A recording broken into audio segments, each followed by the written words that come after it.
No trip to southern Thailand is complete without a tour of the world-famous Phang Nga Bay and its tower karst islands. However, most tourists, after they complete their day tour of Phang Nga Bay, end up finding out that Phang Nga Bay is not exactly as incredible and spectacular as they had estimated from reading the tourist brochures. So, I'm Ben Starr. I've been to Phang Nga Bay dozens of times, and I am here to help you make the most out of your day at Phang Nga Bay. Now, most of you are going to be tempted to buy a package tour to Phang Nga Bay from your hotel or from a tour agency in Krabi or Ao Nang or Phuket. Don't do it unless you want to pay twice as much as it's worth and be crammed into a bus full of smelly other disrespectful tourists who are not going to enjoy it as much as you. Do it yourself. Rent a motorcycle. They're $6 a day in Phuket and Krabi. And yeah, it's going to be a 2-hour drive to Phang Nga, but it's going to be really cool. There are plenty of signs along the way. If you have any sense of direction, you'll have no problem. If you get lost, stop at one of the people which you'll see constantly along the side of the road and say, Phang Nga, Phang Nga, and they'll point you in the right direction. So, rent a motorcycle and drive yourself. Now, here's a map showing the general area. We've got Krabi and Ao Nang right here, and we have Phuket right here. And Phang Nga is at the very top of the bay right here, all right? It is a 2-hour or about 90-kilometer drive either from Phuket or from Krabi up to the village of Phang Nga. We're zoomed in a little bit now, and up here is the main village of Phang Nga. And this road is the main thoroughfare with Krabi going in this direction and Phuket going in this direction. And you'll see this little road, 4144, that comes down to the village of Ta Dan. This is marked incorrectly on the map. Koh Phangan is actually the floating village, which is the one of the major tourist spots on tours of Phang Nga Bay. But this little road, about 8 kilometers long, brings you down here to Ta Dan. Now, most guidebooks say that Ta Dan is the best place to go and bargain with long-tail boatmen for tours of Phang Nga Bay. This is no longer the case. There's only a few of them that live there, and they're super scammy and will overcharge you. So what you're going to want to do is stop at the very clearly marked headquarters for the Phang Nga National Park. And there are plenty of boatmen that will be ready to bargain with you for a several-hour tour of Phang Nga Bay. Now, depending on how gullible you look, the long-tail boatmen are going to start off by saying, oh, 1,000 baht per person, or 1,500 baht per person. That's anywhere from $30 to $50 a person for a 3 to 4 hour boat tour. And that is too expensive.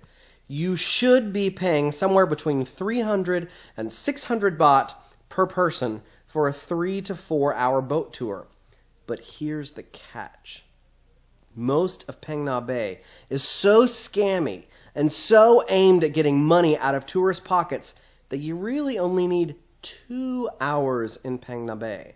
So you are going to tell your boatman, no floating village, no James Bond Island, 2 hours, 300 baht per person. And say that over and over and over again until they agree. You will find a long-tail boatman who will end up doing this for you because that means he's going to get to pick up another tour in the afternoon. So, 2 hours on Phang Nga Bay is all you need. And now I'm going to show you why. One of the first stops on your tour is Khao Khian, or the Writing Wall, and it's a really cool pocket of ancient pictographs that are dated to be probably more than 4,000 years old. And it's a really cool place. They don't make you pay. You just float right up to it and take a look. And tell your boatman to turn the engine on your longtail boat off if it's really loud and annoying. But these are really, really, really cool things to look at. Definitely a highlight on the Phang Nga Bay tour. See the dolphin? So behind me is one of the biggest tourist scams in Thailand. This is a sea gypsy village that's floating on the water. They built all their houses on piers that float. Primarily Muslim faith amongst the sea gypsies. But the only reason for this village's continued existence is the tourists who stop here on tours of Phang Nga Bay are then herded into the shops and forced to buy very overpriced handicrafts from the sea gypsies that are made in factories on the mainland and brought out here as if they were handicrafts made by the sea gypsies. So if you have a tour of Phang Nga Bay, tell your boatman, no sea gypsy village, no floating village, because all you'll do is have like 50 bucks ripped off the instant you get on, and you'll get back onto your boat an hour later and be thoroughly dissatisfied with your experience. So take that hour and spend it on a beach somewhere.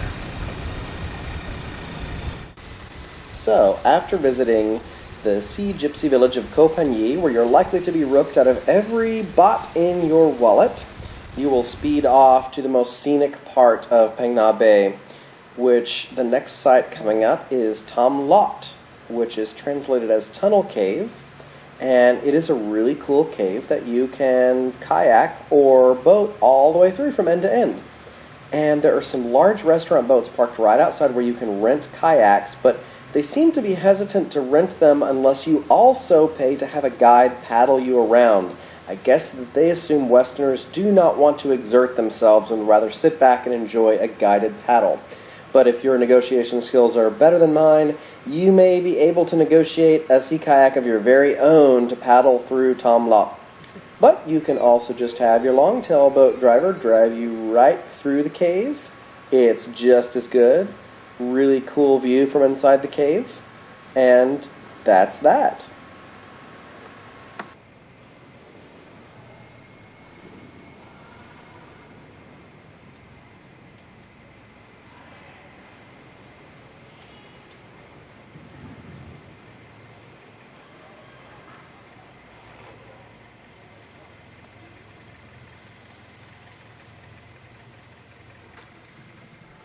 And after leaving Tam Lot, your longtail boat driver will hurry you around the corner to the most anticipated site in all of Phang Nga Bay, James Bond Island.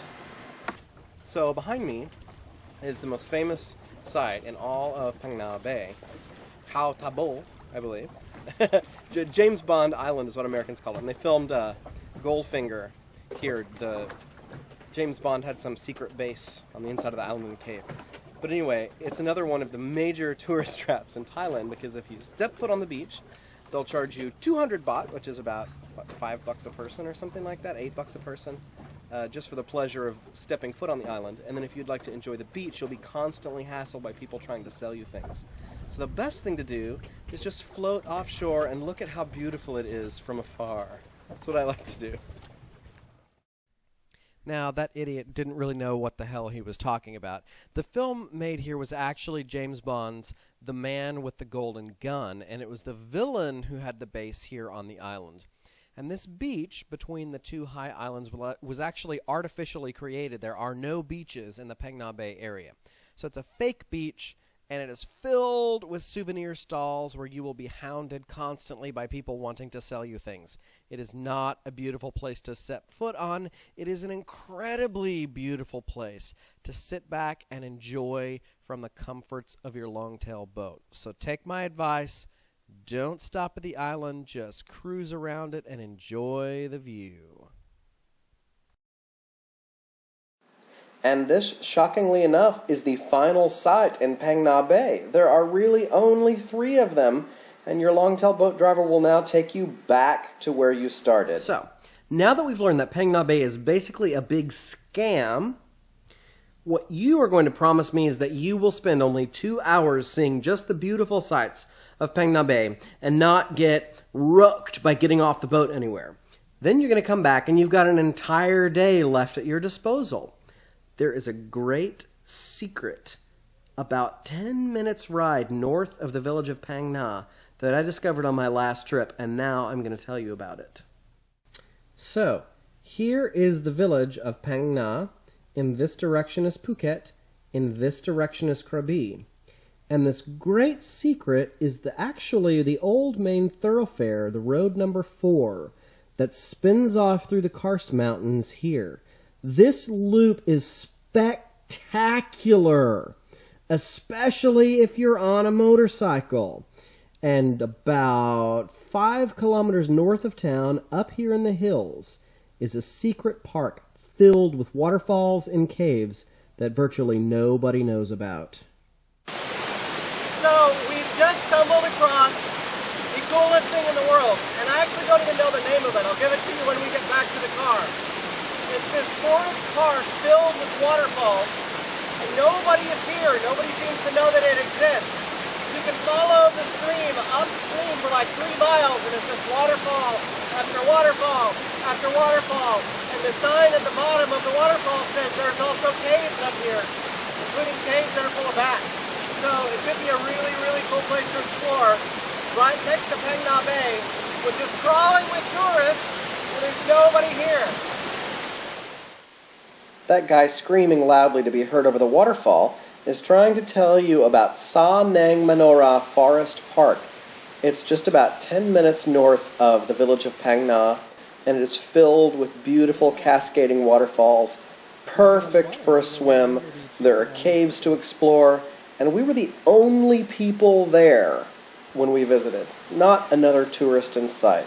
Absolutely paradise. Now for the rest of your drive up Highway 4, it's going to be beautiful twisting mountain roads spiraling up through the jungle and plunging down into mountain valleys. And I'm serious, it looks like you've just been transported to the set of the film Avatar.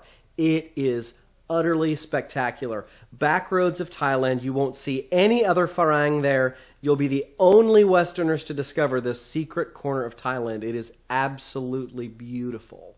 So we're going up over this road from Phang Nga to Krabi, and we took it because the guidebook said that it was beautiful, and it's beautiful.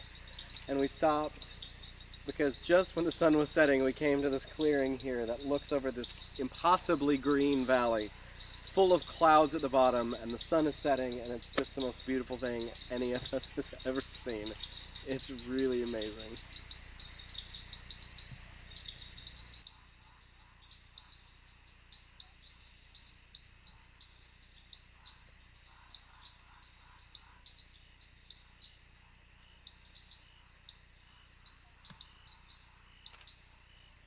Clouds look like they're on fire. I hope you've learned something today. Thailand's one of the greatest countries in the world to travel. I'm Ben Starr. Visit my website, benstarr.com, for recipes, travel tips, travel logs from my adventures all over the world on all 7 continents. Thanks and have a great day.